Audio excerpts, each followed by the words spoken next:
چھا گیا ہے اور سما ہے نور نور، فضل رب سے مغفرت کا ہو گیا سامان ہے۔ تازہ ہے، بلکہ انسان یہ سوچتا ہے چاہے وہ کھانا باسی ہو یا تازہ ہو، مجھے بھوک لگی ہے، مجھے پیٹ بھرنا ہے۔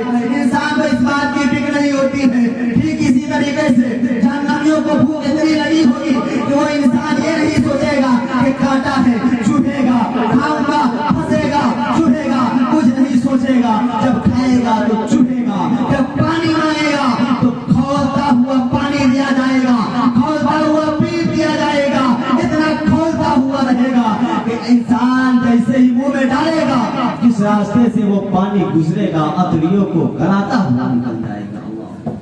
نہ بھوک ملے گی، نہ پیاس ملے گی، اور یہی عذاب اس کو ملتا رہے گا۔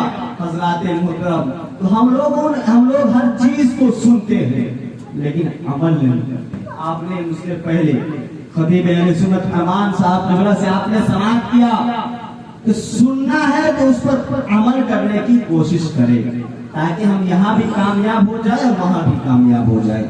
جہنم کا جب ذکر کیا گیا، اور آپ حضرات کو ایک بات معلوم ہونا چاہیے کہ جب جہنم کی بات آ گئی تو یہ بات سن لے کہ آپ حضرات سنے ہوں گے کہ ایک پل بھی ہوگا جسے پل صراط کہا جائے گا، معلوم ہے نا؟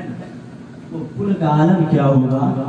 بال سے زیادہ باریک، بال سے زیادہ پتلا، بال ہے اس سے بھی زیادہ پتلا۔ اللہ اکبر، آپ اندازہ لگا سکتے ہو کتنا پتلا، کتنا باریک ہوگا۔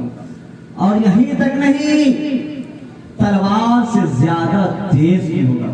اللہ، اتنا پتلا اور اوپر سے تلوار سے زیادہ تیز۔ آج کل ہم لوگ پل بناتے ہیں تو کسی نالے کو پار کرنے کے لیے، نہر کو پار کرنے کے لیے، دریا کو پار کرنے کے لیے پل بنایا جاتا ہے تاکہ انسان آسانی کے ساتھ نہر کو پار کر سکے، اسی لیے پل بنایا جاتا ہے۔ لیکن وہ پل کیوں بنایا جائے گا؟ آپ حضرات کو پتہ ہونا چاہیے کہ جہاں آج یہاں کا جو پل ہے دنیا کا، اس کے نیچے پانی ہوتا ہے، گڈھا ہوتا ہے۔ وہ پل صراط کے نیچے کیا ہوگا؟ جہنم۔ پل صراط کے نیچے کیا ہوگا؟ جہنم۔ اور اس پل سے ہر ایک انسان کو گزرنا ہے۔ اس پل کو پار کرے گا تب جا کے جنت میں پہنچے گا۔ اگر اس پل کو پار نہیں کیا تو کٹ کر جہنم میں گر جائے گا۔ آقا نے سنا تو رونے لگے، اتنی فکر لاحق ہو گئی ہم گنہگار امت کی بخشش کے لیے۔ آقا کائنات مدینہ المنورہ سے نکل کر ایک پہاڑی کی کھو میں جا کر سجدہ ریز ہو گئے اور بارگاہ خداوندی میں عریضہ پیش کرنے لگے، رب حبلی امتی، رب حبلی امتی، اے میرے رب میرے گنہگار امت کی بخشش فرما، اے میرے رب میرے گنہگار امت کی بخشش فرما۔ حضرات محترم، آقا کائنات صلی اللہ علیہ وسلم مدینہ چھوڑ کر مدینہ سے نکل گئے ہیں۔ اب صحابہ کرام میں کھلبلی مچ گئی ہے، صحابہ کرام حیران و پریشان ہیں۔ ایک دن ہوا آقا کا پتہ نہیں لگا، 2 دن ہوا آقا کا پتہ نہیں لگا، 3 دن گزر گیا آقا کا پتہ نہیں لگا۔ صحابہ کرام حیران و پریشان ہیں، سارے صحابہ میں کھلبلی مچی ہوئی ہے، سارے لوگ حیران و پریشان ہیں۔ حضرت ابو ہریرہ فرماتے ہیں کہ میری حالت ایک دیوانے کی طرح ہو گئی تھی۔ جس طریقے سے ایک دیوانے ادھر ادھر بھٹک رہتا ہے اپنے محبوب کی یاد میں، ٹھیک اسی طریقے سے میں اپنے آقا کی یاد میں ادھر ادھر بھٹک رہا تھا۔ لیکن حضرت ابو ہریرہ آگے فرماتے ہیں کہ میں نے ایک چرواہے سے پوچھا، اے چرواہا ذرا بتا میرے محبوب کی خبر دے، میرے آقا کو تم ادھر سے گزرتے ہوئے دیکھا ہے، کیا تم میرے آقا کو دیکھے ہو؟ وہ چرواہا کہتا ہے اے نیک بندے سنو، میں تیرے پیغمبر کو نہیں دیکھا ہوں، میں تیرے محبوب کو نہیں جانتا ہوں، لیکن البتہ ایک بات جانتا ہوں کہ آج سے 3 روز پہلے اس پہاڑی کی کھو میں، اس پہاڑی کے غار میں ایک انسان ہے جو ساروں قطار رو رہا ہے، آنکھوں سے آنسوؤں کا سیلاب سجدے میں ہے، رب حبلی امتی کی سرائے بلند کر رہے ہیں، رب حبلی امتی کی سرائے بلند کر رہے ہیں۔ آقا سے فرماتے ابو ہریرہ، آقا کی بارگاہ میں عرض کرتے ابو ہریرہ، یا رسول اللہ علیہ السلام، فدا تو اپنی باپی یا رسول اللہ، یا رسول اللہ علیہ السلام، آپ پر میرے ماں باپ قربان، یا رسول اللہ، اب اپنے سر کو سردے سے اٹھائے، مدینہ تشریف لے جائے، وہاں کے لوگ بے قرار ہیں، وہاں کے لوگوں نے آپ کو نہیں دیکھا ہے تو